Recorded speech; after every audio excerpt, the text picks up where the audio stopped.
Жалпы көрүүчүлөргө салам айтабыз. Урматтуу көрүүчүбүз, кезектеги маек үстөстөрү тартууланга даярбыз. Бүгүн актер Эмиль Сыналиев агасы менен баарлашабыз.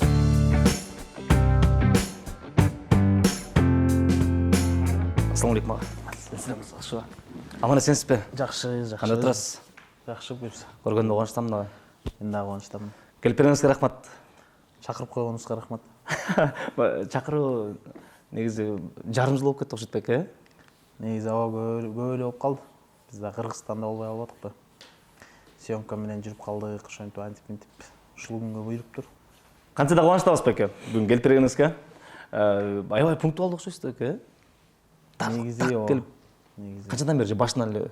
Мен башынан эле ушундай, биздин атабыз. Менин атам өзү өтө так жүрөт. Азыркыга чейин тойлорго мисалы 6-га чакырса 5-50 барат да. Азыркыга чейин. Канча той өзү деле билет эми кеч башталат экен, бирок 6 дедиби 5-50 барыш керек да. Мен да ушундаймын, командамдан да ушундай талап коём да.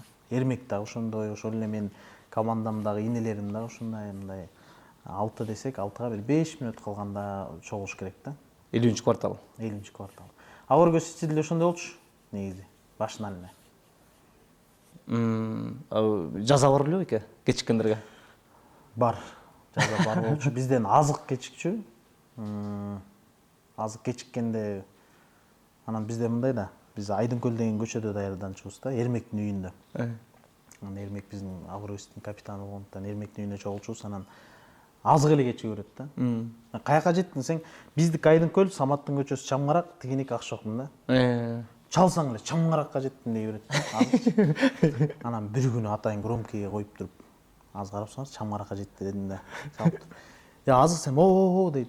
Каяка жеттиң сен? Чамгаракка жеттим брат дейт. Балаларым баары көрсө үйүнөн чыгып атты. Ошентип азык кечигип калды. Самат бир аз кечикчү, бирок кийин балдарды ошентип урушуп атып, биз репетицияга чейин бирөө кечиккен болсо, отуруп алып бир саат ошону кечке айтып, кечке кулак мээсин жеп, урушуп, тартиптеп, кечикме жок, менин убактымды алып атасың деп атып, ошентип баарын көндөргөнбүз да. Негизинде мен Эрмек экөөбүз баарынан эрте барчубуз. Көбүнчө иштегенде мындай го, тиги акчасын кесип коет го, айлыктанчы. Жок, андай жок. Жок. Бизде андай жок. Андан көрө сүйлөшсөң, түшүндүрсөң, эгер түшүнө турган адам болсо түшүнөт да. Негизинен өзүм мындай кечиккен адамды жаман көрөм, кечиккенди да жаман көрөм. Эгер 5 мүнөт кечиге турган болсом, чалып, жазып ийем да өзүм. Мындай болуп атат, кечигип атам депчи. Ушундай бир эмем бар. Билбейм. Содаңызга рахмат. Сиздин спортоңуз. Сизде дагы сурооңуз болобу? Мен Островго кантип жумушка кирсе болот? Сиз өз учурунда кайрылдыңыз. Азыркы учурда Кыргызстан боюнча Остор дүкөндөрүндө вакансиялар ачык. Вау, сонун дагы кененирээк маалымат айтып бере аласызбы? Достор, эгерде ийгиликтүү болгуңуз келсе, анда ийгиликтүү компанияда иштеңиз. Эгерде сиз кыргызча жана орусча билсеңиз, ошол учурда сиз амбицияңыз аябай чоң, ошол учурда жоопкерчиликтүүсүз. Анда Остор дүкөндөрүнө кош келипсиз. Достор, бизде эмнелер бар? Дайыма стабилдүү жана ошондой эле жогорку айлык маяна, бонустар жана белектер, карьерада дайыма өсүү, акысыз мобилдик байланышуу жана ошондой эле тренингдер дайыма билимиңизди өстүрүү үчүн жүргүзүлүп турат. Менин бул жумушта тажрыйбам жок да. Эмне кылсам болот? Эч нерсе, биз өзүбүз окутабыз, өзүбүз көрсөтөбүз, ошол эле учурда керектелүүчү курал-жарактардын баардыгын өзүбүз алып беребиз. Резюмени кайсыл жака жөнөтсөм болот? Вакансия Маймылчан Нуртелеком _KG электрондук почтасына же болбосо биздин WhatsApp номерибиз 0700 0004 30 номерине жөнөтсөңүз болот. Биздин Остор дүкөндөрүбүз Кыргызстандын баардык аймактарында бар. Сиз кайсыл аймакта болсоңуз, өзүңүздүн арызыңызды калтырсаңыз болот. Жалпыңыздарды биздин командада күтөбүз. Инстаграмдан бир канча жолу жазып сүйлөшкөндө бир ортосунан качан бир жаңы жылга чейин сиз менен байланышта окшойт да. Инстаграмдан жазып, байке бошоп калдыңыз окшойт, маектешпейлиби деп жазгандар. Иним сен бүтө элек гана эмесиң, бүткөндө өзүм айтам деп өдүңүз беле. Анан карап көрүп баягы акыркы силердин тартып аткан фильмиңер, акыркы жаратып аткан бул тасмаңардын көпчүлүгү баягы чет элде болгон үчүн Кыргызстанда көп болбой калдыңыз окшойт да. Ошол кино менен негизинен 2018-жылы биринчи сценарийин, идеяны угуп, аябай жактырып калгам. Ушуну мен ойносом деп кыялданып, ниет кылып койгом да. Анан ниетке жараша берет деген бар го. Анан ниет кылып койгом 2018-жылы. Анан 2023-жылы январда ушул жолугуп, анан ушундай жакшы тасмабыз бар, колдоп бергиле деп Анан чечилип буюрса 1 жыл жүрдүк окшойт. Буга чейин да сценарий менен Руслан Акун экөөбүз, режиссер Руслан Акун байкебиз экөөбүз иштеп, анан аягында былтыр жазында бир 3 ай плотно күндө сценарий менен отурдук. Мурун жазылган сценарийди кайрадан оңдоп, түздөп, эмне үчүн жөө алып барат, апасын Меккеге чоң эле бала, азыр эми самолет учат, ошонун баарына жооп бергенге аракет кылдык да. Эмне себеп менен жөө барат? Эми шарт бар да. Шарт болгондон кийин антип кыйналыштын кереги жок да. Шарт менен сонун Чубак устасында бир видеосунда айткан оргон. Колуңардан келсе VIP менен баргыла депчи. Жакшыраак, жакыныраак депчи. Ошонун баарына жооп бергенге аракет кылдык. Эмне себептен самолетко уча албайбы же кандай деп отуруп ошонун баарын жазып күнү түнү отуруп, кээде ишенсең ушу каш тасмасын жасап атканда Руслан байкебиз мага жазып атты да. Сценарий жазабыз, ылайыктап. Ооз жабабыз. Ооз жапкандан кийин Багымдаттан жолугабыз дагы, чыгып анан мен жашаган квартиранын лоббисинде отуруп жазабыз. Болгон эртең менен бир 3 саат иштейбиз. Анткени эртең менен ме жаңы, таза, эч кандай телефон чалуулар жок, кат келбейт дегендей. Анан кеткенден Руслан байке жээк жака басып барып, анан наушниктен Самиусовдун ырын коюп алып, анан илейм дейт. Кадрларды элестетипчи. Өзүчү, өзү режиссер, сценарист, өзү ушундай ыйладым 2-3 жолу айтты. Анан чынында менде деле болду мындай, негизинен буга чейин бар сценарийлерди жазганда ойлонуп денең устап кетип, же болбосо өзүңдүн күлкүң келип, менде андай жок да. Мен өзүм күлө албайм, өзүмдү тамашамачы. Же болбосо өзүм жазган нерсеге кайгыра албайм, ойлоно албайм да. Бирок ушул тасмада мынтип элестетип жүрдүм да. Мен 2 ай турса да ушул образга кирдим. Себептен Турцияда эч ким тааныбайт. Анан өзгөчө баланы ойнош керек болду, 35 жаштагы. Анан менде видеолор да бар, кааласаң эгер балким материал катары жиберем. Анан ошентип ойнойм. Мынтип алып деп көчөдө жүрөм, анан элдер тааныбайт да ал жакта. Карайт мени карап, байкуш деп мынтип кыйын менен мынтип карап мынтип жүрө берем да, көзүң тикке карай бересиң. Бул кичине өзгөчө бала окшойт дешип, боору ургандар болду, кээси корккондор болду. Анан кечке маал шамдан кийин чыгып алып эле анан аралайм да. Үй бүлөм айтам, келинчегиме айтам, балдарды алып бир бала жана балдардын эмесинде аянтчасында ойноп тургула. Мен азыр келем дейм да, 1-2 саат. Дүкөндөргө кирем, эли каякта болсо ошол жака барам. Масса. Таксисттердин жанына барып турам. Жөн эле. Өзүм образында 2 ай ошентип жүрдүм. Адам ишенеби депчи. Мага өзүмө кызык болду да. Анткени Руслан Акун байкебиз дагы айтты, образыңды изден депчи. Өзүң изденип көр. Мага Руслан Акун байкебиз менен иштеген жаккан бир себеби, ар бир мынакей 4-үнчү тасмабыз экен чогуу иштеп аткан.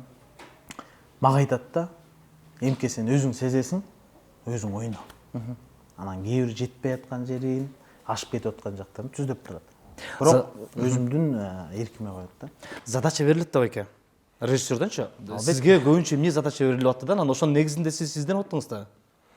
Баягы көрүүчүлөргө фильмдин аталышы айтылбай кетти окшойт да. Хатч боюнча сөз болот, урматтуу көрүүчүбүз. Задача боюнча байке.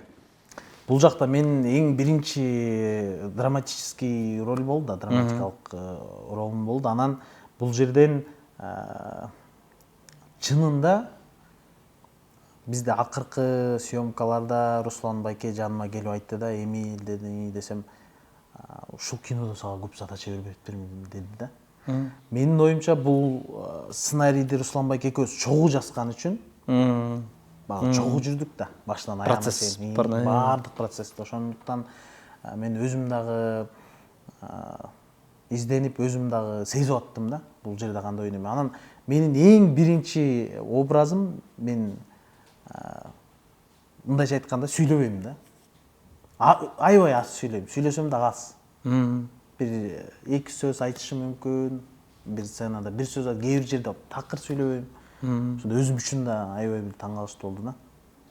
Анткени мен буга чейин бардык тасмада эң эле көп сүйлөгөн мен да.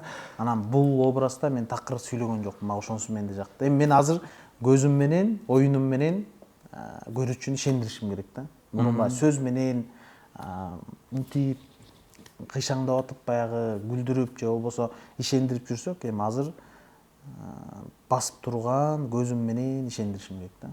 Буга чейинки YouTube каналдардын биринде берген маегиңизден карап көрүп туруп, ага Союзбек Куданы Бакыт Мукул агабыз ойнош керек экен эле. Анан бирок сизге буйруп калган турбайбы? Анан ошону мен трейлерин көргөндө менде мындай ой болгон да. Ай, Болот Энтимишев менен канча жаш айырмасы бар. Анан өзү ушунчалык ишенип ойноду болду экенби, көрүүчү мисалы көрүп отурганда кирип кетет болду экенби, айырмасы билинип калбайт болду экенби деген менде суроо болгон да. Демек бул жакта деле ошондой да. Сиздин баягы өзгөчө бала болуп туруп, демек сиз өзүңүз ишенген соң андан кийин көрүүчү ишенет да. Өзүңүз ишендиңизби ага? Мындай бир аягында финалда бир сцена бар, эми айтпай эле коеюн. Мен ойногонумду кайра көргөндө баардыгы ошол жакта Египетте чоң баягы Голливуд менен иштеп жүргөн командалар менен иштедик да. Аябай чоң болду. Аны да кааласам материалдарды жиберип коем. Ошол команданын продюсердин келинчеги ыйлап атыптыр да. Аябай ыйлап атыптыр. Анан продюсер жаныма келип, ушундай ойнодун келинчегим ыйлап атат, сөздү түшүнбөй атат дейт. Кыргызча ойноп атабыз да. Египеттеги продюсердин келинчеги кыргызча кайдан билет? Ошо ойногон эметкенден анан ошондо мынтип өзүм ойлоп койдум, демек ишенет экен да депчи.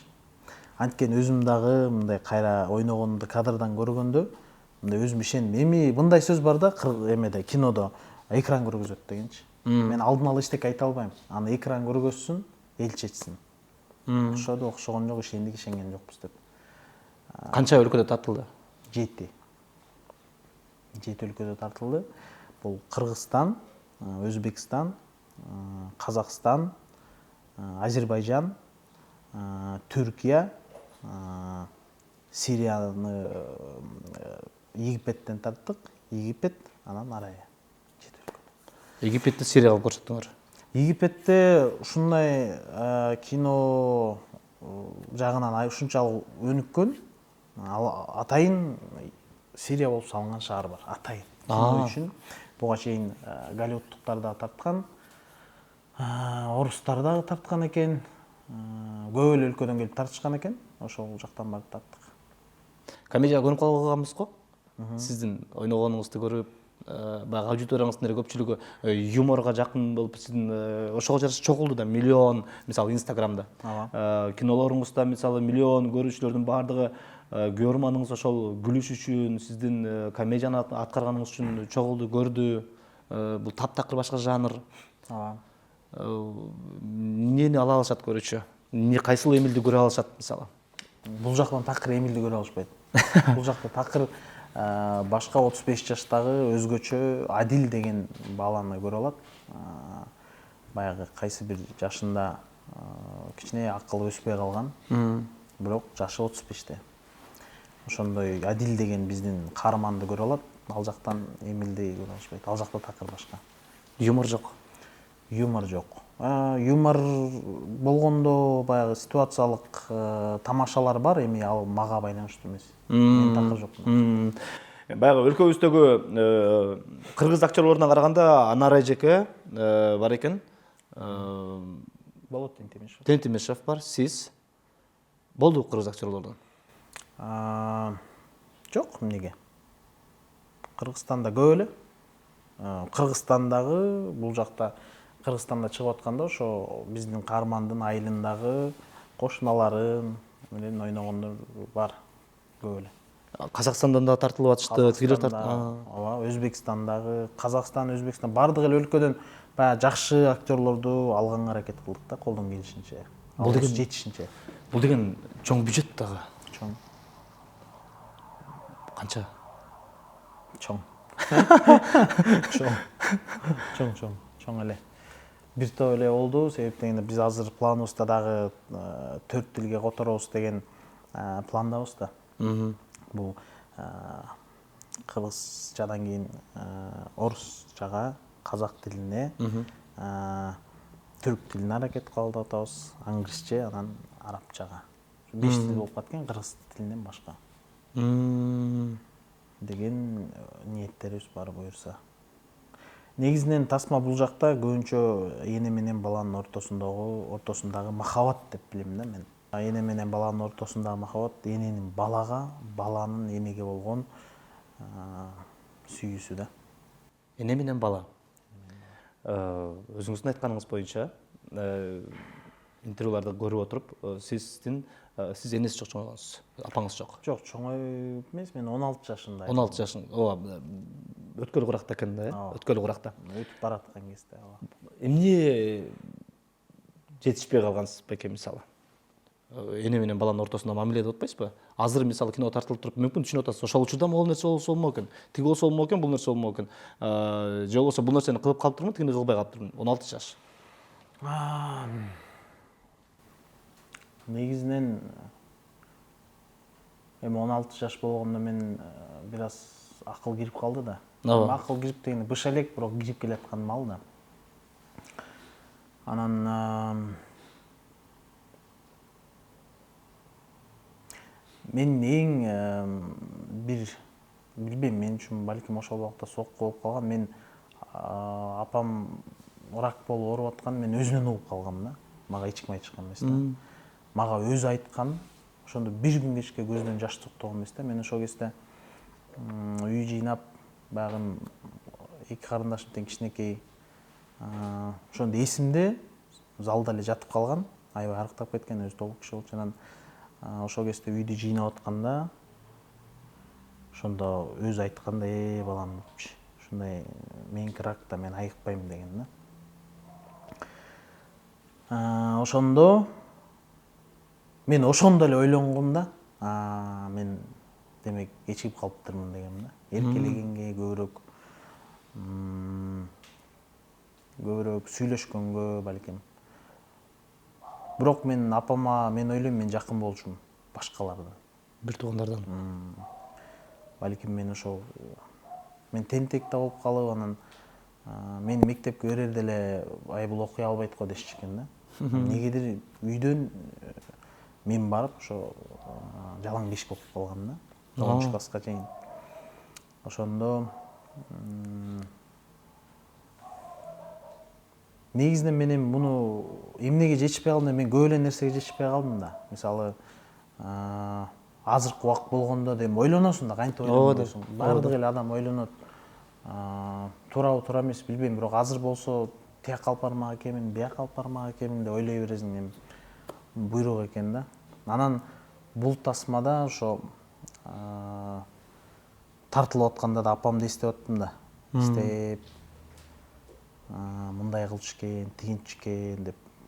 Тасмадагы апасы ушунчалык баласын жакшы көрөт да. Адилди меничи.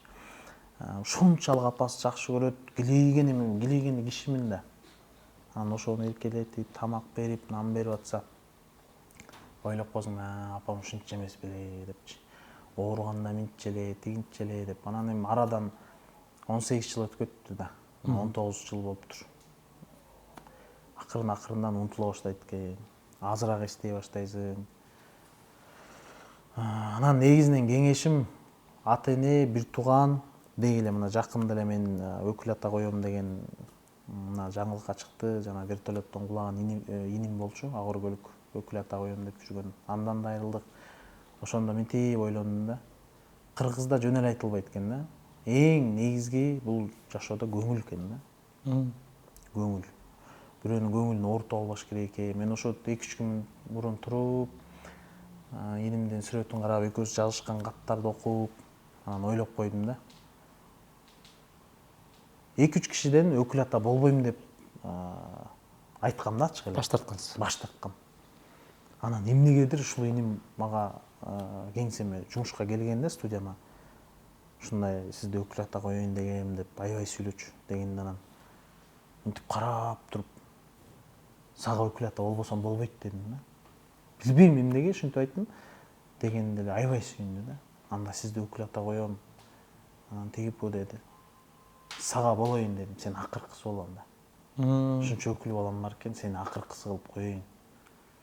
Сен бала кезимен көптү көрдүң жанымда деп. Көңүлүн алып коюптурмун да, азыр ушуга аябай сүйүнөм да. Анткени ага чейин 2-3 жок деп койгом да. Анан ушул ине мен негедир жок дей алган эмесмин да. Анан негизинен ушу айтарым, деги эле адамды тааныйсыңбы тааныбайсыңбы айырмасы жок. Көңүлүң орто болбош керек экен да. Себеби мен анча мынча устаздардан да уктум, балким бирөөнүн көңүлү калып калган болсо, ошол кечирбей өтүп кетсе оор экен да. Оор болуп калат экен. Ошондуктан балким мен да бирөөнүн көңүлүн калтырып алган болсом, азыр экрандан кечирим сурайм баарынан. ооба Аябай спатка түшүп кеттик. сон Хач сизди тарбияладыбы фильм? Хач Жаңы эшик ачтыбы? ооба. Хач мен эле эмес, көбүн тарбиялады. Ийгилик болсун ага кантса дагы. Чыдамсыздык менен күтүп атабыз. Буга чейинки баягы Инстаграмга чыгарганыңызда миллион көрүүчү көрбөдү ага, Анан тизерде. Көпчүлүгү, басымдуулугу баягы аябай күтүп аткандар экен. Ооба. Чыкса экен көрсөк болот эле деп баягы комментарийлерди карап көргөндө. Алардын арасында өзүм деле бармын. Ийгилик каалайм. Руслан Акундун буга чейинки кинолору, режиссер Руслан Акундун фильмдери бүт бардыгы ийгиликтүү проекттер болуп келген. Айта турган ою бар, позициясы бар, көрүүчүгө бере турган чоң бир тарбиясы бар. Анан бул дагы проектсе буюрса ийгиликтүү болот болуш керек. Сөзсүз. Сиз дагы өзгөчө бир Эмилия Сценариевди тааныгандай бололу, кайра бир ушундай актер беле биз мындай көрүп жүргөн турбайбызбы деген сыяктуу. Буюрса биздин деле ниет ушундай. Себеп дегенде мен башынан эле айтам, мен көп эле интервью бергенде деле айткам, досторума деле айткам, инилерге деле айткам, жакындарым баарына айткам. Руслан Акунга да көп айтчумун, байкебизге. Мени такай колдочу ал киши да. Ушу ойлонгонуң жагат дечү да. Мен бул комедия жанрындагы актер, же болбосо баягы биз Союз убактагы биздин актерлор бар да. Мисалы, атын укканда биз болду да. Ооба. Комедияны элестетебиз. болду. Никулин мисалы десең. Мисал алсак. Мен ушу каалайм да, элдер баягы актер деп кабыл алса да. Бул комик деп эмес, бул юморист эмес. Юморист деп да кабыл алсын. Ал дагы сонун. Актер деп да кабыл алса, бул күлдүрө да алат, бул мындай да. Мисалга эле алсак, Джонни Депп, Джонни Депп боор дежет да. Ар бир мимикасы, бул юморда пауза деген аябай нерсе, керек нерсе да. Юмор сезгениң, тигин сүйлөгөндөн пауза кармаганың, андан кийин тамашаңды сатканың, мисалы, тамашаны кандай сатасың да? Ушундай эле да. Бул деген бир жакшы тамашаны бирөө жакшы эмес сатып коюшу мүмкүн. Бирөө жакшы эмес тамашаны жакшыраак сатып коюшу мүмкүн да. Ушундай моменттер бар, ошону аябай сезет да. Джонни Депп аябай сезет. Мага ошонусу жагат. Драматикалык ролдору дагы эми аны айтып бүтө албайсың. Ошондуктан мен ушундай болгум келет. Эми азыр 35 элебиз, эми буюрса аракет кылабыз. Азыр ушу Хач тасмасын бүтсө, Руслан Акун байке экөөбүз бир студия ачып, өзүбүз жаңы студия ачып, анан бир жакшы сериал тарталы деп атабыз. Ал жакта мен такыр башка образдамын. Ал жакта Дагы. Ал жакта дагы өтө мындай мындай образдамын. Мындай. Ал жакта дагы башкача. Ал жакта дагы буюрса барып изденебиз да. Кылабыз. Кылык жоруктарын дегендей. Ошол Аткарган ролдорунан ээрчип жүрүп атат го коомчулукта. Кайсыл актер? Мисалы Эмилия Сценариев десе, кайсыл баягы деген сыяктуу мисалы аткарган ролдордон айта беришет го. Буга чейинки аткарган ролдор, вайндар, ар бир чыкканда кыскача тамашалар менен таанылган дагы болду да байкесизде. Азыркы күнгө чейин ээрчиген эң көбү кайсы сизде? Негизинен эң көбү Чала спортик болду. Чала спортик мен үчүн трамплин болду да. Аябай чоң, чоң трамплин ошо болду да. Ал нерсени мен мурун бир интервьюда эң жаман көрөм деп айтыптырмын, бир интервьюда. Анан адам жылдан жылга, күндөн күнгө бышат экен да, чоң. Айткан сөз, кылган иштериңе өкүнөсүң, бир кылган ишиң үчүн сүйүнөсүң. Мен ошон үчүн ошону аябай туура эмес сүйлөп турдум да мен. Мен Чала спортикти жакшы көрөт экенмин да. Себеби Чала спортик болбосо бул болбойт эле да. Туурабы? Бирок ошол Чала спортикте калып калбаганыма да сүйүнөм. Ушул эң башкысы. Чала спортиктен кийин менин оюмча Союзбек чыкты окшойт. Мен эң жакшы көргөн образдарымдын дагы бири бул Союзбек да.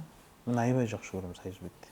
Себеби барга да көппөйт, жокко да чөкпөйт, ар дайым мындай позитивде. Сонун киши да. Бир киши айткандай мага жолугуп айтып коет. Эмил дейт, десем, Союзбек менен сен такыр башка кишисиңер дейт магачы. Союзбек ал такыр башка киши. Мен аны жакшы көрөм дейт. Байкебиз айтып атпайбы. Ошондой, негизинен бардык эле образдарым кандайдыр бир деңгээлде менин чыгармачылыгымда элге таанытты, мага опыт берди, жашоодо опыт берди, өзүмдүн кандайдыр бир талантымды көргөзө алдым ар бир образ менен. Мен мындай да ойной алам, мен мындай да ойной алам, мен мындай да ойной алам, азыр мындай өзгөчө баланды ойной алам деш үчүн мүмкүнчүлүк берилди да мага ар бир образым менен. Ошондуктан эми жаман көрөм деп айта албайм, бирок өкүнүп калам да кээде. Бир орунда туруп калган жаман го. Бирок сиздин чыгармачылыгыңызда мисалы маекке даярданып жүргөндө караганда сизде өсү бар экен ага. Ооба. Сизге же өзүңүз атайын ушундай ролдор тандайсызбы, тигини ойнобойм же муну ойнобойм деп отуруп, же болбосо сизге чын эле ушундай ролдор сунушталабы, мындай бирисинен өзгөчө ошол эле учурда сиздин аброюңузду, сиздин чыгармачылыкка болгон мындай көз карашыңызды мындай өстүргөн сыяктуу экен бекен. Негизинен мен өзүм жазам да сценарийдичи. Өзүм жазам, өзүм сөп студияда отурам сценарийге. Ошондуктан балким мага негизи изденген жагат да. Башкача образда мен кээ бирде мынтип тартылып атканда карап калам, экранга суу чыкканга аракет кылган, мисалы балдар да, кыздар да бар да. Камерадан кайра өзүң карап элечи. Мен ошону такыр туура эмес көрөм да. Камераны режиссер караш керек. Ал киши жарайт дедиби, шеф, жарайт. Сага эмне кереги бар? Сен ойношуң керек. Сен чачың мына жерде туруп калган ал маанилүү эмес.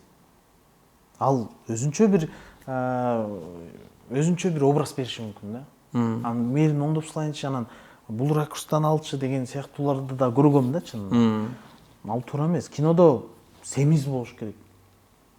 Кинодо күлкүлүү болуш керек. Кинодо ыйлатыш керек, ойлондуруш керек. Өзүң кандай задача образ берилди, ошого жараша ойной бериш керек деп ойлойм мен. Ошондуктан мен ар кандай образды ойногонго аракет кылам. Вайндар менен реклама табуу, реклама тартуу, ошол эле күлкүлүү миллион просмотрлар чогултуу, кардарга мисалы жанагы рекламодательге деле бир азчылыгын мындай угуп келдиңер бекен, мындай түрлүү чыгат го, пачка мындай. Акыркы күндөр жок. Азайды. Дээрлик токтоду. Өзүңүз айткандай 3-4 вайн реклама кылып тартып берип койгулачы дегендер суранам, байланышпай деле койсоңор болот. Мындай чоңураак, узак мөөнөткө кызматташам дегендер чалгыла, жазгыла дегениңизди мен көрүп калдым экен. Эмнеге?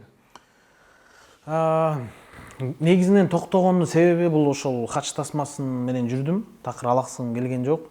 Азыркы убакта Инстаграмга, ТикТокко дагы өзүм көп кирбей калгам. Азыр кирчү адам бар. Инилерибиздин бирөөсү. Ал кирип карап турат, бирок жеке каттарды карабайт. Ал баягы заказдар менен сүйлөшөт. Өзүм Инстаграм, ТикТокто отурбайм. Мен өзүмдүн жеке баракчам бар. Үй бүлөм үчүн, досторум үчүн. Аны эч ким билбейт. Ошол жакта гана. Бул Эмиль Эсеналиев деген эмес. Жок, мен элем. Болгону ал жакта башка дагы карап турган адам бар да. Ал жакта көп отурбай калдым. Себеп дегенде убакыт жок, убакыт алат. Баягыдай карап туруш керек. Болгону эмне киргиш керек болсо, тартып файл катары жиберип коесуң. Сапатын бузбай. Ал киши киргизип коет, жазып коет. Мен өзүмдөй эле болуп колдоно берет. Мисалы залдагы тренировка кылып калгандарымды мен көбүнчө мотивация болот деп киргизем да. Көбүнө мотивация болду. Мисалы өзүмдүн тегерек четимде деле ошондой максатта мына монтип киргизип кой деп жиберип коем, же өзүм киргизип коем. Өзүм аябай аз кирем, өзүм баракчама.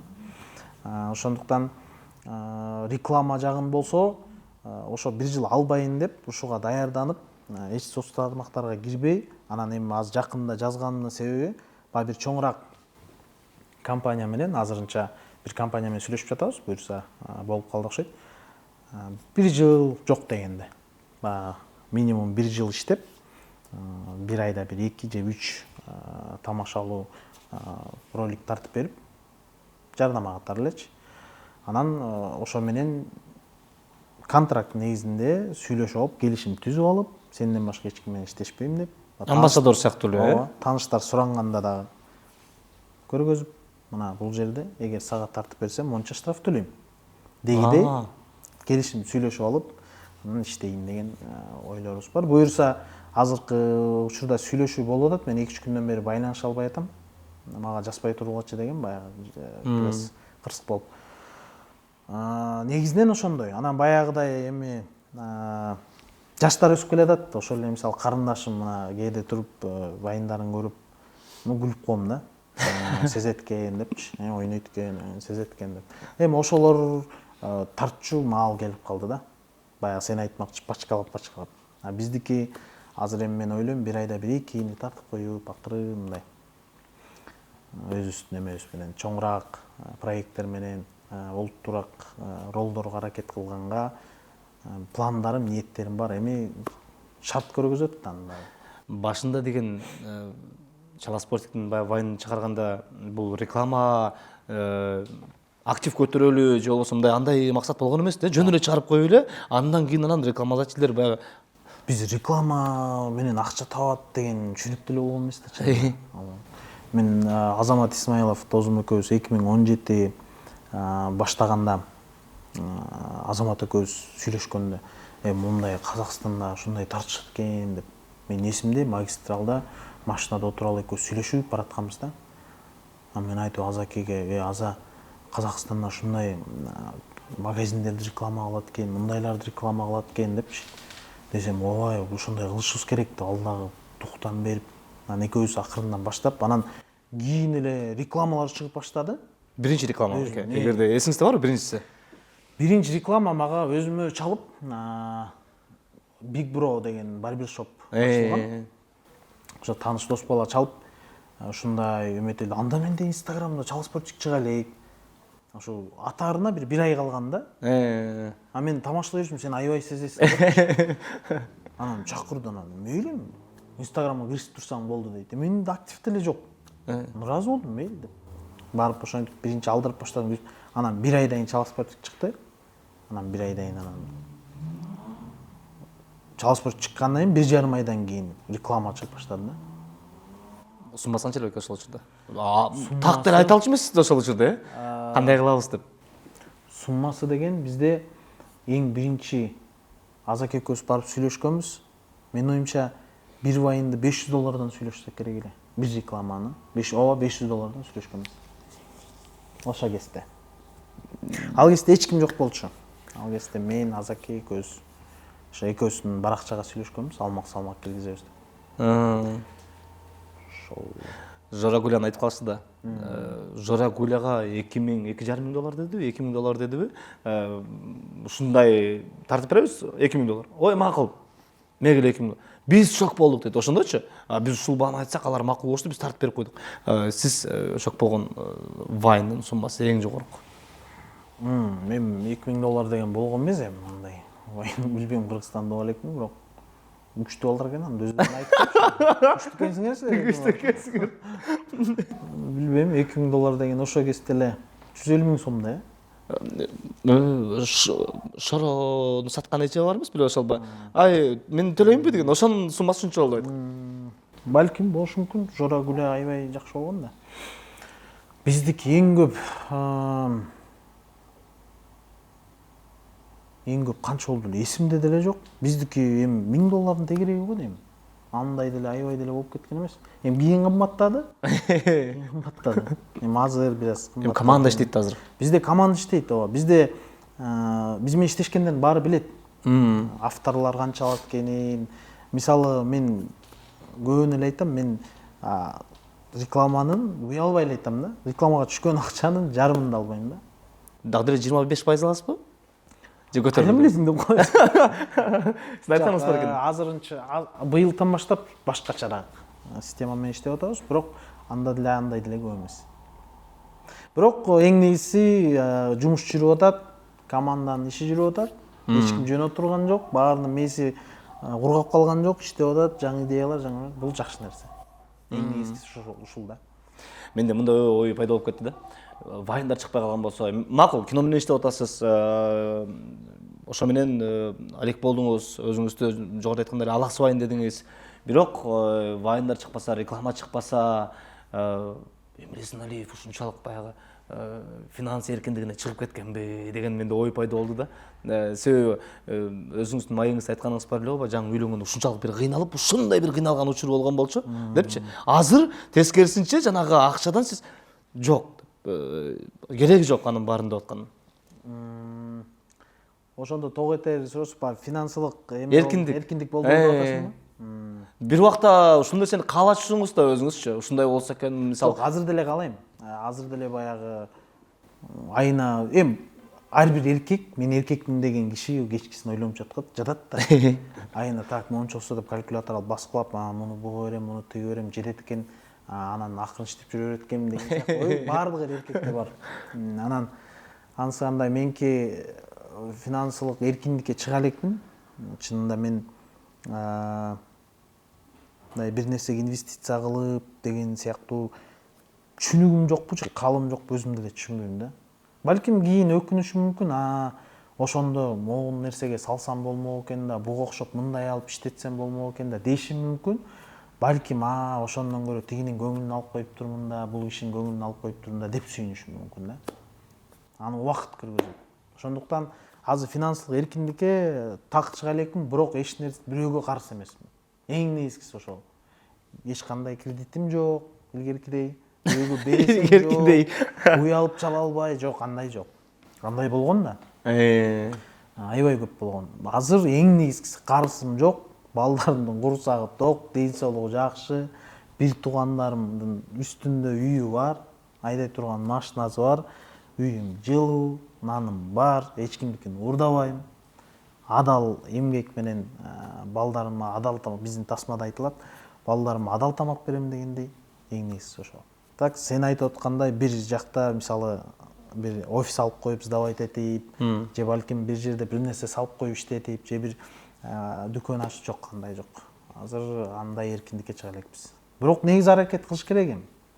Себеп дегенде ар туста жаштар өсүп келатат, бир топ эле өсүп калды. Биздин убакыт бүтүп баратат, эми аны моюнга алыш керек. Муун алмашат да. Мен вайн баштаганыма 7 жыл болуптур да. Билинбей элечи, карабайсың. 7 жылдан кийин ушундай рекламалар чыгабы ким билет, эми жаңы муун келатат, ошол эле карындашым менен күйөө алам. Коем, болду, биз иштейли, жакшы болду. Иштесин ошолор. Ошондуктан негизинен аракет кылыш керек, бирок мындай деле өкүнүп неметпейм. Мен башынан эле айтам, болсо баягы балким муктаж бирөө болсо бергенге аракет кылам, колуман келсечи. Колуңан келбесе кайдан, өзүңө жетпей атса. Ошол анан так жолум жок, чыга элекмин андайга. Тамашага барып келбейлиби байке? Тамашага орун барып келбейлиби? Сагындыңызбы өзүңүз? Сагындым, аябай сагындым. Мен тамашоо менен ушундай сонун күндөр өттү, тамашоого ушунчалык ыраазымын. Мен ар дайым айтып келгем, тамашоо маалындагыдай менде кызыктуу бир үй бүлөлүү болуп, балалуу болгондо гана көрдүм да ошонучу. Тамашоодо кызыктар, жана балдар менен 3,5 күн автобус менен Москва барган, мен аябай сүйүнөм ошол күндөргөчү. Ушунчалык сүйүнөм, ошол жакта барып Масляковдун официалдуу лигасында Казакстанда чемпион болуп алып, премьер-лигага жолдомо утканыбызга мен ушунчалык сүйүнөм. Сочини көргөнүмө, ошол Эрмек Нурбаев менен агабыз менен чогуу отуруп тамаша жазганыбызга, ошол жактагы уктабаган күндөр, түндөр мен ушунчалык жакшы көрөм да. Тамашоодо бир тууган тапкан бир туугандарымды аябай жакшы көрөм, баарын. Ар бир өзүнүн командамды. Тамашоо болбосо көп нерсе азыр болбойт болчу чынында. Көп нерсе. Балким мен чыгышмак алып баруучу болуп, балким мындай, бирок көптөгөн тасма тартылмаган эмес, азыр эл оозуна алынган. Көптөгөн алып баруучулар тойдогу, теле алып баруучулар болмок эмес деп ойлойм. YouTube'дагы мисалы ыр жагынан дыкыныш менин оюмча эң көп болуш керек. Ооба, ошентип айтты. Алдагы тамашоо үчүн балдар мисалы. Ошон үчүн Эрмек Нурбаев, Арслан Ибрагимов, Нурлан Жаныбеков, Нурзат Токтосунова эжекелер баарына мен аябай ыраазымын. Мен ошол күндөрдү аябай сагынам да, башкача сагынам. Именно ошол күн мектептегиден да көбүрөөк сагынам ошол күндөрдү. Кубаныч айткандай, диск менен звезда болгондун акыркы поколениясы бизбиз дегенде. Ооба. Чынында ошондой да. Ал кезде тамашадан башка эмне бар эле? Эчтеке жок болчу. Концерттер болчу. Э. Биздин байкелерибиз концерт менен жарчу алар дагы. Анан бул жагынан тамаша аябай болгон да. Анан кийин кино доору башталбады. Бирок мен ойлойм, кино доору дагы азаят, анан электен өтөт жакын арада. Аз калды. Анан балким ошо электен бизде өтпөй калышы мүмкүн. Балким, ким билет. Бирок элек болот да точно. Мен деп ойлойм. Анан кийин могундай стендап сыяктуу заман башталат. Эл сагынды ошол нерсени. Чоң залга барып, кол чабып отуруп, кыткырып, сонун го. Анан өзүнчө бир аурасы бар да. Ошол заман келатат да. Анан элди театрга көндүрүш керек деп ойлойм. Мен өзүм театрдан түшүнүгүм жок, эметпейм, бирок мен ойлойм адам театр көрүш керек. Себеби мен көргөндө мен театрдагыларга да көп айтам да. Маркетинг кылып бир театрды эметели. Бирок азыр жакшы дейт, аз батпайт дейт элчи. Акыркы жолу качан театрга бардыңыз? Эмнени көрдүңүз эле? Мен акыркы жолу Ыйлабагыла деген кайсы эле? Ыйлабагыла? Тирилип келип, солдат. Саманчын жолу эле. Жок, Саманчын жолу эмес. Саманчын жолу? Саманчын жолу да. Майсалбектин каты. Ошолбу, Ошону көрсөм керек эле. Саманчын жолу Козкеев кайнатаңыздын койгон работасы болуш керек, акыркысы. Бүтпөй калган болуш керек эле же? Ошол болуш керек. Жок, бүтпөй калганы башка да. Менин театрга барганга убакыт да болбой калды да. Убакыт болсо дагы барбай коебуз. Негизинен өзүбүз барбасак дагы бар деш керек да. Илгеркилердей болуп, өзү арак ичип атып көрдүм, арак ичпе дегендей болчу. Эми өзүбүз барбасак да баргыла деп айта алдым, эмне кыласың? Ойногуңуз келеби беке театрда? Биз ойнай албайбыз го. Ал жактан башынан эми окуш керек, сезиш керек. Ким билет эми? Ойноп көрсө болот. Нагиевдин спектакли бар го? Кыся эле, эмне ушундай деген. Билбейм. Нагиев менин кайнатамдын курсташы да. Козкеевдин. Козкеевдин өзү экөөнүн сүрөттөрү бар үйдө.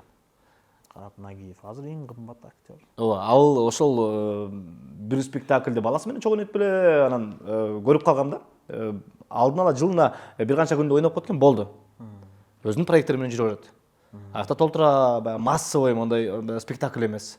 Мүмкүн ошондой нерсени бир мүмкүн проба болуп көрөсүз беке. Театр деген мен өзүм сезип көргөм да. Мен театрда окугам. Билмем, театр актёрумун.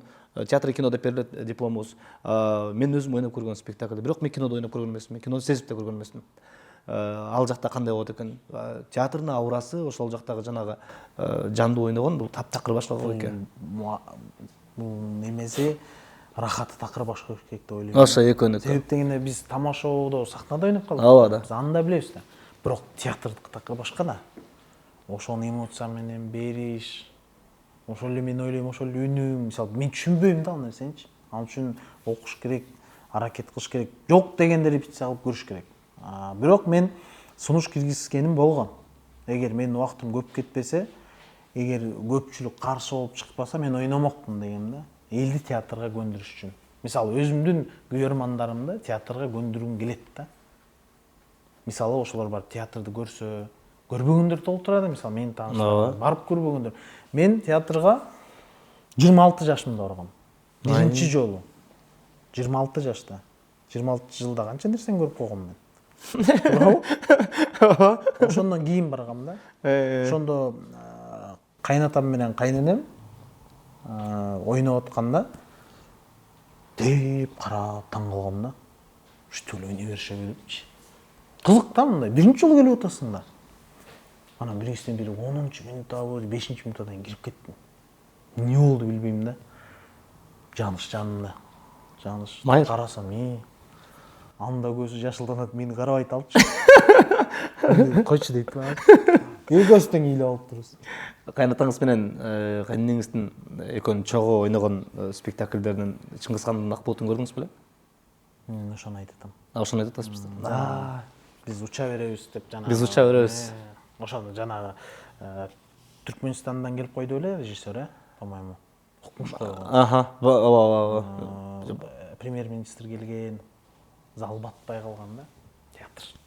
Укмуш болгон. Мен ошондо биринчи жолу киргем да, ошондо укмушуна кириптирмин да болгондо дагычы. Мен шок болуп калгам, ушундай болобу театр деген депчи. Ошондон кийин келип туруп студияма айткам театрга барыңдар. Жакшы спектакль көргөн экенсиз.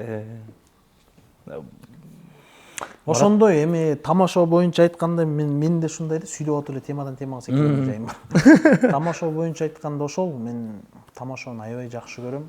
Барган жеримде айтам. Тамашаны жакшы көрөм. Сыйлайм, байкелериме ыраазымын.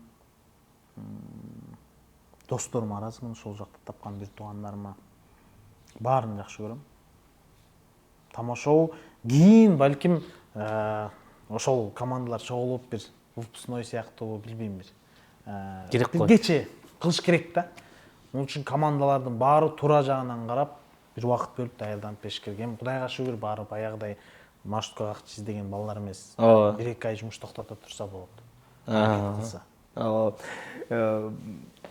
Баягы өткөн ошол кубаныч менен өткөндө айтканда эле биз өзүбүз тартчубуз да деп атат да киногочу. Биз өзүбүз жазчубуз, өзүбүз тартчубуз. Бизди эч ким чакырчу эмес. Эмнеге эле тамашоо кечке эле кино тартып берет? Эмнеге тамашонун балдары деп ар кандай эми сөздөр айтылып атты го. Силердин дарегиңерге деле айтылгандар бар болуш керек жаңы чыккан учурдачы. Ооба. Аз деле бар. Анан кийинчерээк эле чакыруу башталыптыр да көрсүң. Мени эми чакырганда мени киного Руслан Акун байкебиз эле чакырды, башкалар киного чакырган да жок да мен. Калган өзүмдүн. Дофа бар. Доплюсфа, ооба, Доплюсфа бар. Эми биринчи кино да. Калганы бүт эле өзүбүз тарттык да. Ошол туура жооп да, көбү туура жооп берипти. Эми биз өзүбүздүн акчабызга тарттык да. Кимди тартабыз анан? Жаман уккан сөзүм эмне болду эле мисалы? Комментарийлерден. Аябай таарынычтуубу? Билбейм, сизге таарынычтуу мисалы сырттан уккан ойлор. Мен бир нерсени айткым келет, таарынычтуу деле эсимде жок, бирок бир нерсени айткым келет. Ушул тамашонун балдары азырынча баягы кино жагында элдер көп келип атат да. Чынындачы, муну мелдешүү деле болбойт. Эми башка дагы байкелерибиз бар, бирок көбүнчө масса бул тамашонун балдары тартып атпайбы? Ооба. Сындар негизи азайды. Аябай азайды. Улуу байкелерден деле азайды, мурункудай айтышпайт. Бирок тамашонун балдары ушул тасмалар бюджетке көп салынып атышат. Ушул нерсени унутпаш керек да. Ушул нерсени туура жагынан түшүнүшүп коюшса жакшы болмок. Уже демек көп киши келип атат, демек ошончо налог төлөнүп атат да. Бюджетке салым кошуп атабыз да. Ал жагын да ойлонуш керек да. Анан ошол бюджет менен башка жактарга дагы бөлүнүп атат да акчаларчы. Ошол тамашонун балдары ошол актерлорго ошончо гонорар төлөп берип атат да чыдап. Туурабы? Муну билбейм, эми тааныш болбойт го деп ойлойм да. Бул чындык да. Ошол тамашонун балдары ошончо гонорар көтөрүп баштады. Буга чейин сен деле ошол сферада жүргөндөн кийин билсең керек, примерно мурун канча беришчү. Туурабы? Мен соңго жетчү эмес да. Эми ачык эле сөз да булчу. Анан кийин тамашонун балдары чыгып мынча акча көтөрүп атат. Анан буну жаман деп айткан да туура эмес да. Тамашонун балдары тарткан тасмалар баары сонун. Баары аракет кылып атат, баары опыт алып атат, өздөрүнүн акчасы менен кээси күйүп атат. Бирок ошол канча деген команда үй бүлөсүн багып атат да. Ошол акчаны мененчи адал эмгеги менен иштеп өзү, туурабы? Ошондуктан кандай сын болбосун, кандай пикирлер айтылбасын, тамашоочу балдар аракет кыла бериш керек. Ошондой эле Мекен мен үчүн эмне кылды, эмнеге мага киного акча берген жок эмес. Мен Мекенге эмне кылдым? Ушуга өтүшүбүз керек да. Ошол маал келди, балким ошол возрастыбыз келдиби? Канчалык касса көп болбосун, мен сүйүнүп коем да. Бул бюджетке мынча акча кошуп атат да депчи. Билем да примерно. Мынча процент мындай. Сүйүнөм да. Ушинтип салым кошушубуз керек да. Мына ушул салым. Анан өзүң эчтеке салым кошпой туруп анан үйдө жатып алып, анан жазгылап ары бул мындай, анан бул тигиндей дей берген эми. Ал менен эмне пайда алып келесиң? Эч кимге пайда алып келбейсиң. Акырында келе атпайбы? Комедия эле деп атышты эле мына Азамат Исмаилов, Максат Жумаев байкебиз тарткан Чебер продакшн разбой. Кыргызстанда гана Аватарды баскан кыргыз тасмасы мына Чебер продакшн болду. Аватардын сеанстары азая түштү, кыргыз тасмасы. Казак бир туугандарыбыз айтып чыкты. Айтып чыкты. Сонунда биз дагы өч деп тасма тартып көрдүк. Жактуусуна жактуу, жакпаганына жаккан жок. Биз деле чоң акчага күйдүк. эми опыт да. Мына такси деп тартып атышат биздин инилер. Тамашабычы инилерибиз ошолор. Бизден кийинки поколенияларыбыз, муундар. Ошолор тартып атат. Мен аябай сүйүнүп атам элдер ошого барып атканына. Биздин жанагы жазгандар, айткандар алар киного барбайт. Алар көрбөйт кинону. Эгер мындай келип сүйлөшө турган болсоң, ал көргөн эмес да ал тасманы. Болгону баягы досунан уккан, бунунан уккан, баягы Атырбактарын көрүп калган. Чынында биздин көрүүчүлөр жөнөкөй элдер барат, көрөт, тандайт. Мына ошолор менен анан кино өсүп келатат. Кинону өсүп келатат дегенде тааныш болбойт. Кино өсүп келатат. Чынында кино өсүп келатат, сапат өсүп келатат. Темалар өсүп келатат, ар кандай. Эмне үчүн мест кассалуу болбой калды? Өзүн өзү жаппай калды да. Эми чынында жаппай калды. Бирок биздин инвесторубуз Чыңгыз Алиев деген байкебиз, Чыңгыз Альберт деп таанышат. Көптөгөн саундтректер жазган. Ошо биз менен чогуу иштешкен, ушу кинону көрүп эле колдойм деген Чыңгыз байкебиз. Жигиттер мен баарына даяр болчумун деп койду. Эң нээси мага кино жакты деди да. Эң нээси мурунку кинолордо эмес силердики. Өзүбүз тартканчы. Мурунку өзүңөр тарткан кинолордо эмес, башкача кино. Мен рахат алдым деди да. Мага ошол жакты деди. Болду, бүттү. Негизинен өзүн актабай калды. Опыттуу атпайсызбы? Убакыт көп кетти да. Опыттуу атпайсызбы байке? Бул индустрияда көптөн бери жүрүсүңөр да. Ооба. Анан бул нерсе мисалы болуш керек беле да? Бул жагына мындай болуп калды да, чынында. Такыр башка жанрда. 7-нчи квартал буга чейин жалаң юморда жүрсө, анан кандай болуп калат деп да ойлонду балким көрүүчүлөрчү. Буларды окшойбу деп.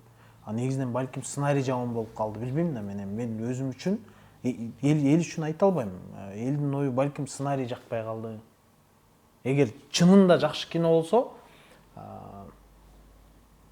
кирип кетмек да. Демек, көпчүлүккө жаккан жок. Муну дагы моюнга алыш керек. Болот да. Баарына жага бербейсиң, баардык кылган ишин жага бериши мүмкүн эмес да. Жакпай калды окшойт. Көбүнө моюнга алганда. Эртең өзүңүздүн уулдарыңыз актер болом десе, сиздин сунушуңуз? Болсун. Сонда болсун. Актердук жашоо мындай да. Сонда. Bir gün мен кааласам Алпар үчүн ойнойм. Кааласам оператордо ойнойм. Кааласам бизнесменде ойнойм.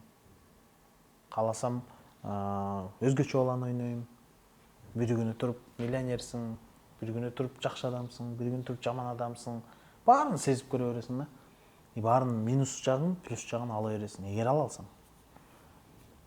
Барбы балдарыңыздан карап көрсөңүз? Байкалабы?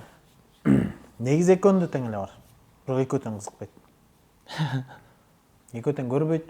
Негизи эле мындай кинолорду көрүп, монтип жок. Балдарым сүрөт тартканга жакын, пластилин менен бир нерсе жасаганга жакын. Экөө башкача. Мындай эми бар меникиндей көкпеттик кыялдарчы, бирок мен ойлойм актер болбойт го дейм. Болом десе, баланы өзүн тандоосун. Мен балдарым кайсын тандаса өздөрү билет. Мен болгону азыр ар кайсы спортторго берип көрүп атам. Эми спортту мен азыр эле айтам да. Хобби катары алып кеткиле депчи. Ар дайым болуш керек спорт. Ар дайым жаныңда. Сен күндө барып, жок дегенде жарым саат басышың керек да. Бул өзүң үчүн, сен бирөө үчүн кылбайсың аны. Негизинен спортсмен боломса, спортчу болсо, спортчу болсун. Балам, улуу балам бизнесмен болом дей берет да. Мен бизнес ачам. Анан мисалы чет элге барып калганда могу отель канчага салат, анан бул канча табат. 1-класс. Ошондон бери сурап турат. Канча алат, канча табат, момча киши, анан мындай болот. Бул тамак бекер болгондо ким төлөйт деп ушунун баарын сурай берет да. Булар эмне төлөбөй эле жей береби? Муну заранее эле төлөп коет алдын ала. Канча төлөйт, ушунун баарын кызыга берет да. Билбейм, мен бала барган сайын өзгөрө берет да. Мен мисалы кичинекесинде Алык Османовдой болом дечүмүн да. болом дечимин. классымда мен алып болсом болом дечим. Анан кийин жүрүп мен президент болом дечим да. Мен президент болгум келет депчи. Ушундай болчу. Анан кийин жүрүп уже кичине чоңоюп калган кезде ырчы болом деп калдым да. Мен ырчы болом. Ашы ырдаган жаңсыздардабы? Ырдагым келет, мен ырчы болом деп калдым. Бирок актер болом деп өмүр ойлогон эмесмин да. Ошон үчүн балдарым болом десе болсун. Каршы эмесмин. Болсо таятасындай, тайенесиндей мындай жогорку деңгээлде ойной тургандай актерлор болсо болсун. Айсалкын Кыйыкбаева эжекебиз менен деле буга чейин маектешкем. Эскерүү иретинде сиздин жеке оюңузду окугум келип атат да. Баягы анткени Марат Козыкеев театр жана кинодо аябай эле баягы абройлуу актерлордун бири болчу да. Бүт баары сыйлачу, режиссер катары да сыйлачу театр жакта, ойногон ролдорунан бүт баары суктанчу, рахат алчу. Мисалы жеке өзүм көптөрү сүйлөшүп көргөн эмесмин. Берген сабактарын көрүп калчумун, студенттерге да сабак берчү. Анан ойногон ролдорун калтырбай көргөм театрдан көз өткөнгө чейин 1-2 жыл көрбөй калыптырмын, Москвада жүрүп. Ага чейинкилердин бүт баарын көргөм. Кандай актер экенин мен ичинде эле билем. Жон Термен көргөм да. Жеке сиздин бааңыз кандай болду экен, мамилеңиз кандай болду экен, кайнатаңызга болгон бааңыз бекен сиздин? Актер катары. Актер катары. Мен актер катары, адам катары дагы канча балдан канча бериш керек? Билбейм, өзүңүз каалагандай бериңиз. 10 балдан ичинен канча бересиң дей турган болсоң, адам катары, ата катары, актер катары 10дон ашык бермекмин да. Себеп дегенде мен баягы өтүп кеткен киши үчүн же кайнатам болгон үчүн эмес, Марат Козыкеевди тааныгандар билет да, баары билет. Сен деле четинен угуп жүргөнсүң. Аябай мыкты киши болчу чынында. Мыкты ата болчу. Мен ошо көп сүйлөшө албай калдым. Мен көз өтөрүнүн астында көп жолугуп калдым. Көп кирип, худрук болгон. Жаңы ошондо барып, ошондо көп сүйлөшкөм да. Мен ошондо айтчым да, театрды элге реклама кылбайлы, маркетинг кылбайлы депчи. Да эл арасында реклама жок болуп атат депчи. Сонун театрга келсе адамдар сонун эс алат да, ошону реклама кылбайлы, концерттерди деле реклама кылып атышпайбы депчи. Деп көп айтчым дегенде кылабыз жакында деп. Анан Азамат Исмаилов экөөбүз барып, ошо досум экөөбүздүн бир кинобуз бар эле, Сабыр деген сценарийибиз. Ошону режиссер болуп бериңиз деп барганбыз. Азамат экөөбүздү отургузуп алып, аябай ушундай сөздөрдү сүйлөп берчү. Назаке дагы айта берчү. Муш сүйлөйт депчи. Адам ушундай сезет. Анан үнү дагы мындай баритон мындай сүрдүү өзү дагычы. Бирок сүйлөшсөң такырандай киши эмес. Аябай мээримдүү, аябай мындай китепти көп окуган, билинип турат да, билимдүү да. Билимдүү киши да. Окуган киши экени көрүнүп эле турат. Шаардык да. Биздейбиз да. Мындай туруп бир кызды жок. Ордор менен, баардык орду менен сүйлөгөнү, харизмасы укмуш болчу. Ата катары дагы аябай жакшы иш болчу. Ошо туулган күнүндө ресторанга чакырып, ошо кайнатам, кайненем, келинчегим мен болуп отуруп анан жеп атат. Айта мага майлы болбойт да курулган дейт. Эмнеге десем? Ушундай сахар деди окшойт. Сахар деди. Мен айттым, алмаштыра алам да тамакты. Жагай баары анам барып деле жей берем деп элечи. Ошо өтөр жыл 1-2 ай мурун. Негизинен аябай анан мен таң калганым, жаан жаганда мындай эме болгондо машина айдап жүрмөс экен. Жүрчү. Жүрчү экен. Демек ошончолук такып жүрчү да. Мен жаан жаганда айдабайм деп туруп кетип калышты эле бар да. Биз жаан жаганда машина издейбиз да. Жаандан качыпчы. Биздин областтарга барып калганда дагы кээде театрларга барып каласың, кинобузду коюп же ар кандай болуп жолугуп каласың да, съемка менен. Марат Козыкеевдин эмеси авторитети укмуш да. Сен Марат Козыкеевдин күйөө боласың да деп турушат да. Мындай башкача карап турушат. Назира Айтбекова эжекебиздин маегин көпчүлүгү көргөн, дээрлик миллион киши, миллионго бир аз жетпей калган болуш керек эле, бирок миллион деп коелу эке. Ошол жакта досторум менен бир тойго барып отурганда мен келинчегимдин айтканы бар эле, жана сен ушулардын жанында сен чыныгы эмил экенсиң го деп айтканы бар эле депчи. ооба. Чыныгы эмил кандай негизи ага? Ажыксыраак. Ажыксыраак, чукул тийишип.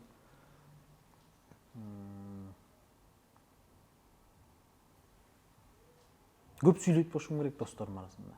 Негизи көп сүйлөбөйм да мен. Мындай көп сүйлөбөйм. Мындай көңбөгөн адам менен сүйлөшө албайм да. Кээ бирөө бар го. Биринчи эле. Мисалы, командамда ким? Алтынбек күйөө болом мисалы. Бардык адам менен бирдей сүйлөшүп кетет. Бардык ситуацияда калбидей эле сүйлөшүп эле, көптөн бери тааныш сыяктуу. Ал талант ал дагычы. Менде андай жок. Мен көңгүчө адам жакпай мен сүйлөшпөйм. Сүйлөшө албайм да. Мындай эле сүйлөшпөй эле койм болду. Адам жакса болот го. Ал мени таанып, мен аны таанып алсам да тескерисинче мен сүйлөшө берем да. Эмне иш кыласыз деп элечи. Андай болсо жакшы. Негизинде көп эле интервьюда айтам, кичине корс кыялыраакмын, андайым бар. Бат кыялым бат карбайт, бат жазылат. Жазылып кеткен соң экен. Бат жазылам мен. Аябай бат жазылам. Мисалы келинчегим экөөбүз ар бир үйдө иш кагышпай койбойт да. Уруша кетесиң да, таарынша кетесиң. Аябай азыр такыр болбой деле калды андайчы. Башында болот да. Түшүнбөстүк, биримге көңүчө. Экөөбүз тең уруштукпу 5 мүнөттөн ошондой эле сүйлөшө беребиз. Бизде жок андай. Мен таң калам адамдаргачы. Таарынат го. Монтип кечке алда жүрөгү ооруп деген. Бизде жок. Таанышып кетип 5 мүнөттөн ошондой эле сүйлөшө беребиз. Тигиндер койчу, мындар койчу деп эле каткырып эле. Келе зоруксуң дейт. Ушундайым бар деп коем да жүрө беребиз экөөбүз. Эмне иш болсун, ошону айтпайсың деп коюп эле жүрө беребиз экөөбүз. Эч кандай эмес жок. Балдарым билет мисалы. Мынтип карап, деп койсоңуз тынчып калат. Баары анан жөн дебедим беле эмен сага жок, андай жок. Карап эле жөн, андай кылба деп койсун болду. Өздөрү билет. Ордору менен. Чоң атасы келгенде бир эркелейт, эч кимди укпайт, уруп ойнобойт. Каалагандай басып, каалагандай кылып, эркелеп бир башкача. Бардык эле балдар ушундай да. Чоң ата, чоң апасы келсе уже башкача болуп калат. Балдарым болсо мындай кыялымды билет мынтип. Жөн андай кылба деп койсун болду. Сиз жанагындай эскектерге киресизби? Мисалы, илгери ушундай болчу деп айтышат го. Илгери атасынын көзүнчө баласын эркелете калып, анан өпкүлөй калып, анан жыттай калай калып деген. Көзүнчө эле. Көзүнчө эле. Же, жок, болбойт дегендерге кирбейсиз. Жок, андай жок. Балам дейм кантип. Билбейм мен аны эмне үчүн туура эмес да. Атаң кызганат дешет, окшойт да. Менин атам билет. Мен кандай бала сага экенин. Атам деле ошондой эле эркелете берет. Эмнеси бар эми анын? Балам дейм ал мен. Атанын көз тирүүсүндө анын көзүнчө андай нерсе. Мен ошол нерсени түшүнбөйм да. Ушундай деп айтышат экенде балаңды эркелетпей атасың дейли да. Балким. Балким сен атаңан биринчи кетесиң. Балаңды эркелетпей өтүп кетесиң. Жок. Туурабы? Же кандай болуп калат? Эртең эмнелерин эч ким билбейт да. Билбейт. Чоң атасы биринчи кетет деп ким гарантия берет? Эч жакта документ жок да андай. Балаң төрөлдү кой. Мен атам келбеди, мен ата болоюн деп монтип отуруп эртең жок болуп калсаңчы. Балаң жыттында жыттабай кетесиң, андай болбойт да. Ал балаң да. Бул жерде негизи биздин үйдө андай жок. Баягы келин, анан күйөө бала, жок, андай жок бизде. Бизде каткырып, мисалы Алтуха келет го бизде. Балким Алтуха менен деле сүйлөшүп калган, балким айткан жок. Антип деле көргөн жокмун интервьюсун, бирок Алтуха менен мисалы каткырып эле тийишип, Алтухага тийишип эле отура беребиз да. Кайныкыдай элечи. Мурункудай эле. Кандай? Деп элечи. Чогулуп эле. Эч кандай эме жок. Чектөө анан өзүбүздөн өзүбүз бир закон чыгарып эле, кыйналып эле. Эмне кереги бар эми? Жаш өзү кыска болсо каткырып күлүп жайнап. Мисалы атам деле келиндери менен жеңил эле. Эртеси эле жолуңду чечип коюп алам жүдөбөй деген. Сага ыңгайлуу кие бер, ыңгайсыз чечип эле кой деген. Эмне кыласың балам, өзүң кыйнап деп. Сен менин жүрөгүңөн сыйла, болду жетет. Ошондой болуш керек деп ойлойм да. Анан мен жолуң салынып эле, анан мияктан куратты тетигил мен дегенден көрө жакшы көрсүн өзүнүн ата энесиндей. Жол спортту үйдөн кийип алып ата энесинин алдында монтип жүрүш ал сый эмес да деп мен жеке ойлойм. Балким эртең резонанс болуп кетиши мүмкүн эми болчу. Кудай сактасын. Бирок жеке оюм эми заманга да жараша жашаш керек да. Ал убакта башка болгон да. Заманды да сезиш керек. Мен баламды атамдын көзүнчө ошондой эле ийриккелейм, ошондой анан үйдө сүйлөшүп отуруп атаман сурап атам. Биз алтыбызда кимибиз эң бала сактысым сен дейт го. Ойлонбой элечи. Мен аябай бала сакмын. Көп жүрдүңүз да жети өлкөдө мисалы жаңы кино мененчи? Тил керек экенби байке? Сөзсүз түрдө керек. Кайсыл Англис тил керек. Англис тили. Ошондо көчөдө калбайсың. Ошон үчүн деги эле биздечи азыр жаштарга бир билимге басым жасашыбыз керек болуп атат. Биз дагы, ошол эле силер дагы баардыгыбыз эле мисалы комментарийлерди жазып атканда деле кээде таң каласың мындайчы. Эми мен деле окумуш жазбайм, идеально жазбайм, бирок мындай элементарный, жөнөкөй, жеңил нерселерди дагы ката кетире берет экенбиз да. Баарыбыз элечи. Ошон үчүн биз билимге басым жаза алсак келечек оор да. Ошон үчүн билимдүүлөрдү чыгарышыбыз керек. Спортко да үндөшүбүз керек. Спортсмендер да көбөйсүн. Бирок билим жакка да көңүл бурсак сонун болмок да. Мисалы билим жагынан утуп келген, олимпиададан утуп келген, жакында эле көрдүм, Казакстандан бир 17-18 медаль түкөлүптүр. Ондон ашык болчу. Математикадан. Түрлөрү бар беле? Ушундай болчу байке. Мен билишимче математикада окулум окшойт. Мен бөлүштүм эле Инстаграмда. Ошолорго дагы бир мотивация катары бир белектерден берип койсо, билбейм, бир ноутбукпу жакшы болмок да. Өткөндө Эркин Эгембердиев актер таанысыз да. Ооба. Ошол агай айткандай, ой качан бир чоң бир байге коюлуп, билимдин жарышы болот экен. Ошондой бир мындай умтулуп кичине мотивация болуп, кичине аракетте болот эле да. Качанга чейин эле улакты байге коюп тарта беребиз, качанга чейин эле боло берсин макул. Ошол эле учурда билим дагы кетсин да. Ооба. Болуш керек, сөзсүз түрдө спорт жагын ушундай эле колдош керек, мындан да жакшы колдош керек. Билимге да көңүл буруп коюшубуз керек да. Билимге көңүл буруш үчүн биз сыяктуулар ушундай нерселерди айтып турушубуз керек. Анан биздин бир неудачный кадрыбызды бөлүшүп, ошондон бир рахат алгандан көрө ушундай сөздөрүбүздү бөлүшсөңөр өзүңөргө эле пайда да. Көрөрмандар. Ушундайларды бөлүшпөйсүңөр, бай туура айтат, могул ушул акыл жок болсо да ушул жерин туура айтыптыр десеңер деле пайдалуу болмок деп ойлойм. Ошондуктан билимге биз аябай басым жасашыбыз керек. Мага международный эмедеги эл аралык деңгээлдеги спортчу айтканда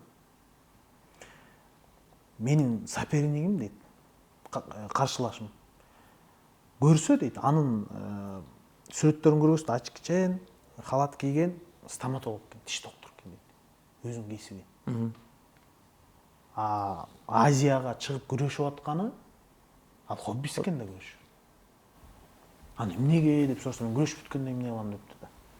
Отур эле. Ошон үчүн мисалы көпкө кетпей эле Акжол Махмудов биздин эмени олимпиададан уткандан кийин келди да. Мен офисиме келип сүйлөшүп отурдук да. Мен ушуну көбүн айтып келем да, ошончалык билимдүү экен. Анан улуу киши сүйлөп аткандачы, уккандар мындай да, мынтип жерди карап, кыймылдабай деп оюн бөлбөйт да. Бизде этика ушундай нерселерди билбейбиз да. Өйүстүн айтканга эле шашпайбыз. Угуп, анан мен кийин мынтип сураштырсам, азыркы спортчулардын көбү китеп окуйт экен. Басым жазап, кадимкидей китеп, ошо эң көп китеп окугандардын бири Акжол экен, Акжол Махмудов. Ал ошон үчүн дүйнөнүн мыктысы да. Бул да керек, бул да керек да. Ошон үчүн билим жакка басым жасап, билим жөнүндө мисалы Руслан Акун байкебиз да аракет кылып кандай сонун нерселерди тартып атат мисалы. Биз да аракет кылышыбыз керек да.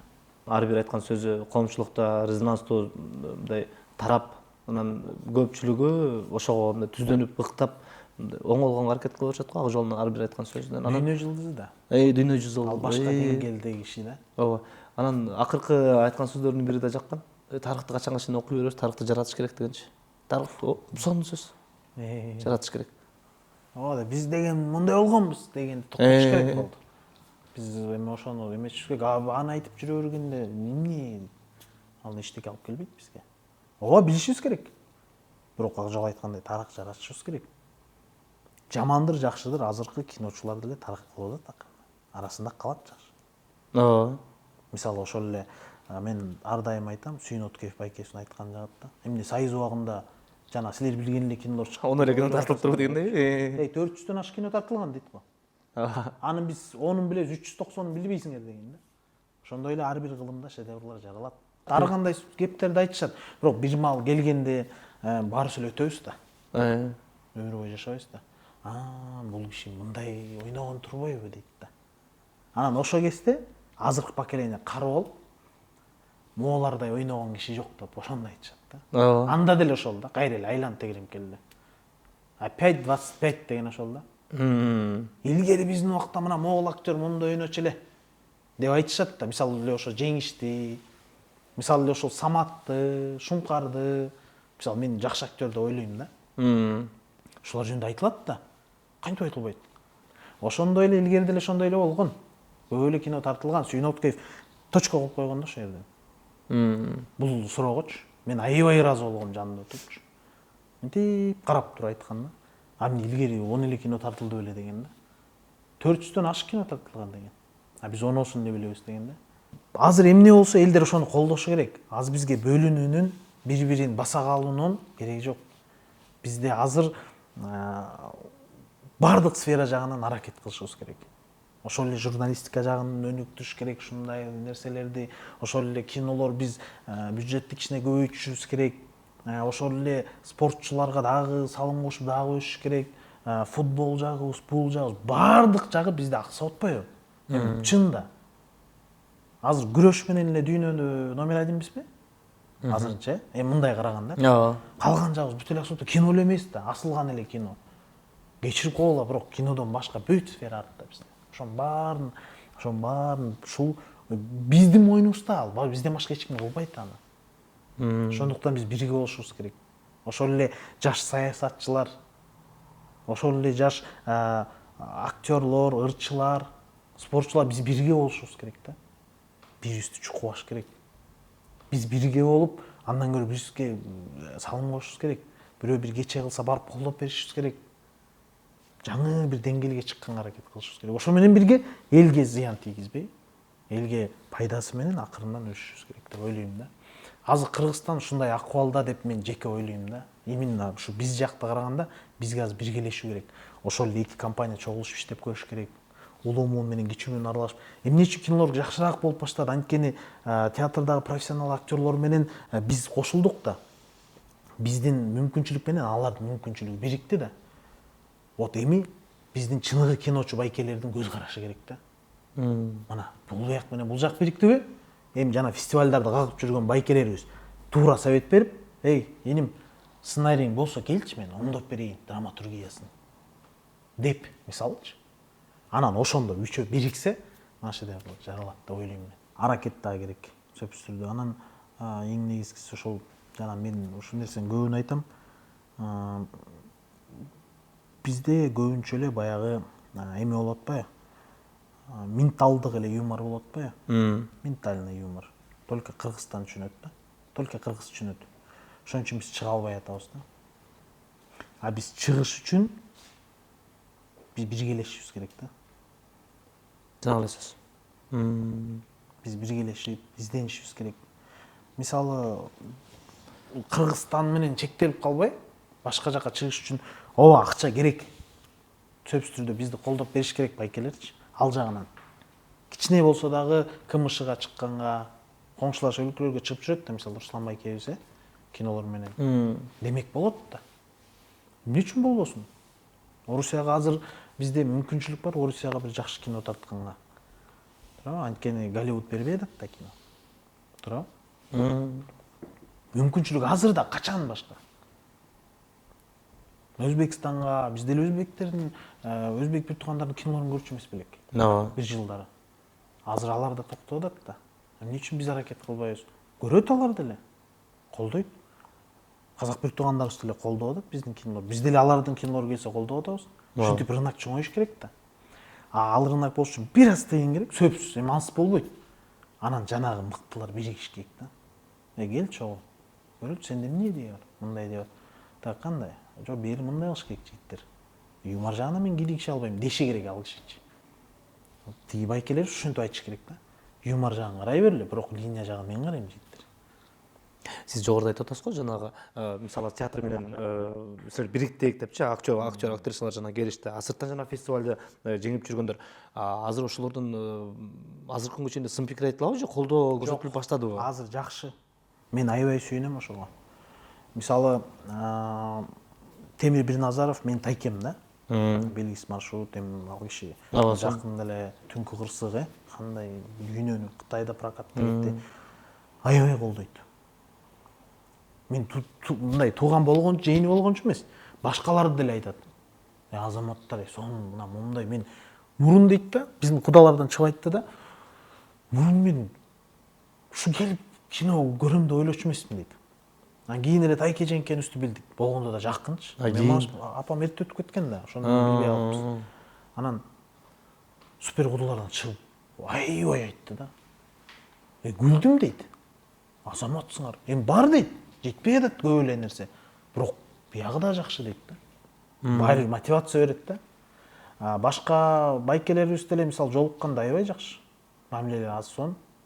Кандай жакшыбы деп мындай эметип сүйүнүп каласың да. Биз дагы ошол кишилер менен балким бизден да кетип калып, балким барып акылдашпайбызбы өзүбүз. Негизинен ушу мен ойлойм, бир башка бир революция болуш үчүн бир башкача чоң бирчи масштаб бир эме керек да. Биригүү керек баары бир. Бириккенде дагы эми баягы иштеше аласың, иштеше албайсың деген дагы моменттер бар да. Бул менен бул иштеше алат, бул менен бул иштеше албайт. Жоң гана сүйлөшүү, ойлонуу жагынанчы. Ошол жагынан туура келсе аралаш керек. Буюрса, мүмкүн болот турбек, ошол күн келеттир. Кино качан жарык көрөт катчы? 1 марттан баштап буюрса кинотеатрлардан коюлат, ага чейин жабык көрсөтүү. Азырынча баардык монтаж иши бүтүп, звук жазалып атат. 1 марттан баштап Кыргызстандын баардык кинотеатрларында ошол эле Россия бүт баарына барат болуш керек. Бүт эле барат буюрса. Буюрса, ийгилик каалайбыз ага. Рахмат. Силерге да ийгилик. Баардык көрүүчүлөргө. Эми бул жакта көп нерсеси кесилет болуш керек бага. Көп эмес го. Көп эмес. Ушунча убакыт коюлуп салабы дейм да. 2 эле саат болуптур да. Ошол мен да көрүүчүлөргө рахмат. Ким аягына чейин көрсө, баарыңыздарга чоң рахмат. Сенин да ишиң ийгилик. Эми канча убакыттан бери мына жолугабыз, ана жолугабыз деп жолуга албай жүрдүк. Шында мен ойлойм, балким эң нейси биздин суроо жолубуз элге пайда алып келсе, балким бирөө бир пайда ала алса арасында, анда максатыбызга жеттик. 2 саат жөн эле отурган жокпуз. Ошо. Рахмат ага. Ассалам. Бар болуңуз, аман болуңуз. Мына ушундай урматтуу көрүүчүбүз. Бир эле тармактын биригүүсү эмес, ар тармактан биригип, ар кандай ойлор айтылып, талаш тартыш болуп, анан аягында бир тактык жаралып, буюрса ийгиликтей берели, бириге берели, ынтымактуу боло берели. Агабыздын акыркы мына айтып берген сөздөрү чындыгында аябай керектүү маалыматтар болду окшойт да. Рахмат сөзүңүзгө. Силерге да рахмат. Баарыңыздарга рахмат. Жолугушканча урматтуу көрүүчүбүз. Кийинки берүүдөн аман эсен туруңуздар.